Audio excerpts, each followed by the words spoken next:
Hola chicos, ¿cómo están? Vamos a retomar nuestras clases. Voy a grabar un video para comenzar con el nuevo tema. Continuación de lo que ya habíamos visto en la primera etapa, habíamos estado trabajando con resolución de triángulos, rectángulos.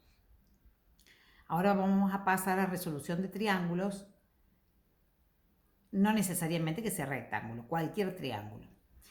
Vamos a recordar un poquito lo que habíamos visto. Nosotros habíamos trabajado con triángulo rectángulo. Un triángulo rectángulo es aquel triángulo que tiene un ángulo recto, es decir, que mide 90 grados.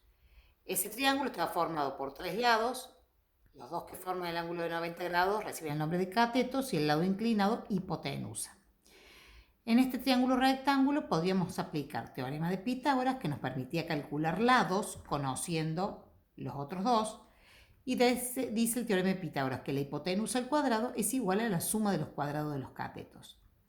Eso es con respecto a lados. Con respecto a ángulos, habíamos aprendido y recordado que la suma de los ángulos interiores en cualquier triángulo, no únicamente en el triángulo rectángulo, la suma de los tres ángulos interiores es igual a 180 grados. Si uno de ellos es 90, ya sabemos que la suma de los otros dos nos daba 90 grados.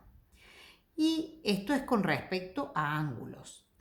Y después de ello habíamos aprendido las razones trigonométricas que nos permitían relacionar ángulos con lados.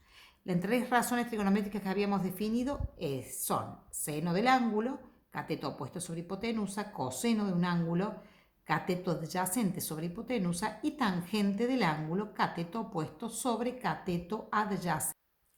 Hoy vamos a ver nuestro próximo tema, que es teorema del coseno. El teorema del coseno es un teorema que nos va a permitir seguir trabajando en la resolución de triángulos, pero ya no necesariamente triángulos rectángulos. Acá tenemos un triángulo cualquiera, donde sus elementos siguen siendo tres lados y los tres ángulos. Si nosotros queremos trabajar y calcular un lado, por ejemplo, ya no vamos a trabajar con lo anterior porque eso se aplicaba en triángulos rectángulos. Entonces aparece un nuevo teorema llamado teorema del coseno y dice lo siguiente. Para calcular un lado, por ejemplo, el lado A, en todo triángulo, el cuadrado de un lado es igual a la suma de los cuadrados de los otros dos menos el doble producto de cada uno de esos lados, es decir, de B y de C, por el coseno del ángulo que determinan dichos lados. Por ejemplo, B y C, si nos fijamos qué ángulo determinan, el ángulo alfa, por ello es el coseno del ángulo alfa. Vamos al lado B. El teorema del coseno dice lo siguiente: en todo triángulo, el cuadrado del lado es igual a la suma de los cuadrados de los otros dos, es decir, C al cuadrado más A al cuadrado, menos el doble producto de dichos lados, C y A, por el coseno del ángulo que determinan. El ángulo que determinan C y A, si nos fijamos en el dibujo, es el ángulo beta. Y así con el lado C.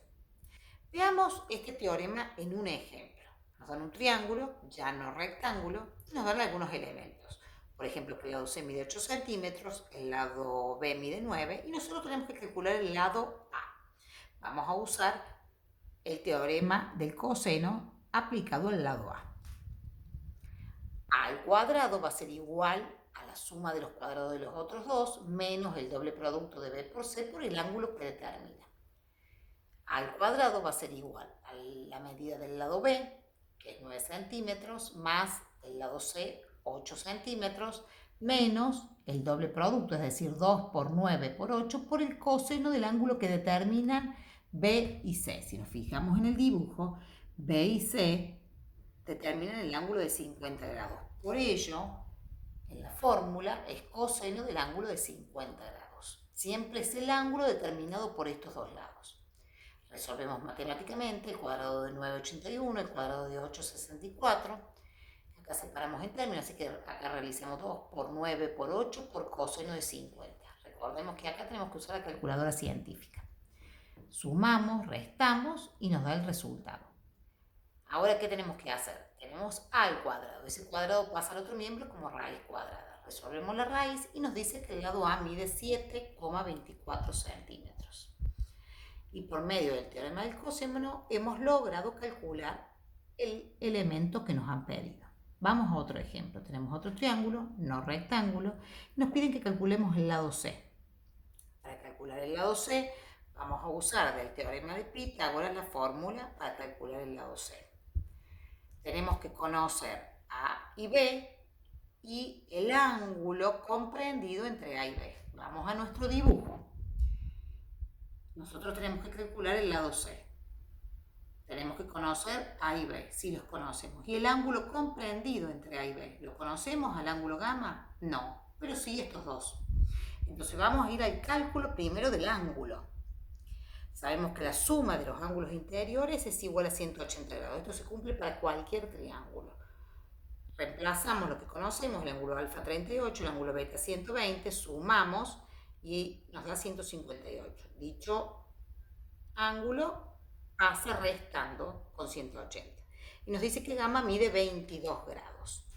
Teniendo el ángulo, ahora aplicamos teorema del coseno para calcular el lado C. C al cuadrado es igual a al cuadrado más B al cuadrado menos el doble producto de dichos lados por el coseno del ángulo gamma que acabamos de calcular.